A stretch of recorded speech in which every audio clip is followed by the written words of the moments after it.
And finally, when we first believed, many of us had a boldness in our faith. You know what I'm talking about there too. That's what I love about a new convert. You look at him and you can say, man, I used to be that excited about this too. I used to be obnoxious going around and proclaiming my faith in Jesus. I had that boldness.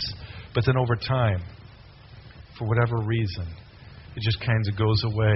And then a year down the road, I'll see somebody that was so excited about their faith, debating some little minor theological or practical point within the church.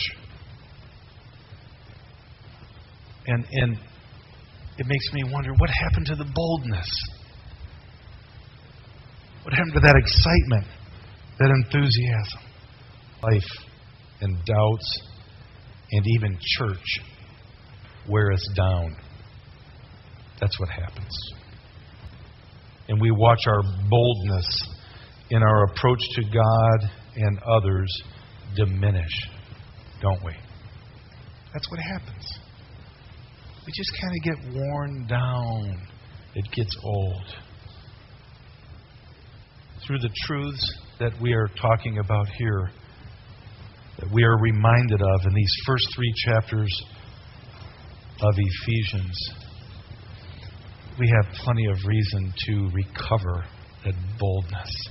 You realize in these 3 chapters, he has hit us again and again and again with the same truths over and over about the mystery of God's will, about his eternal purposes, salvation by grace through faith. You were chosen before the foundation of the world. It has nothing to do with you. It has to do with what God has done for you in his Son, Jesus Christ. Again and again and again, I want you to be confident. I want you to be bold. I want you to know that you have absolute access to the throne room of heaven.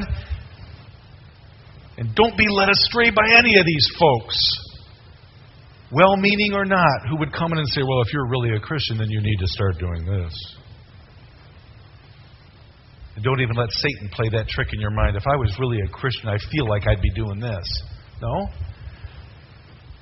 Maybe you are doing things or functioning in a way that isn't very Christian-like. So then say this: since I'm a Christian, Lord, take that away from me, because that's not very Christian-like. Since I'm a Christian, I do this. Not, if I was really a Christian, I'd go do this. That puts it all back on us.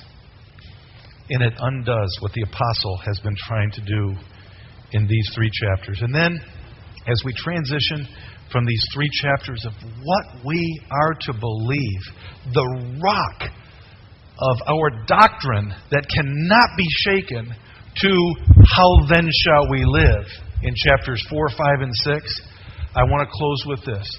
I simply want to close with the prayer that the apostle lifts up on our behalf, on behalf of all Christians.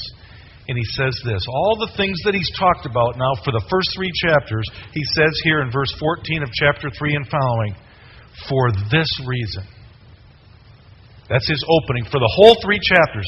For this reason, I bow my knees before the Father, from whom every family in heaven and on earth is named, that according to the riches of his glory he may grant you to be strengthened with power through his Spirit in your inner being, so that Christ may dwell in your hearts through faith. That you, being rooted and grounded in love, may have strength to comprehend with all the saints what is the breadth and length and height and depth, and to know the love of Christ that surpasses knowledge, that you may be filled with all the fullness of God. Now to him who is able to do far more abundantly than all we ask or think, according to the power that is at work within us, to him be the glory in the church and in Jesus Christ throughout all generations, forever and ever. Amen.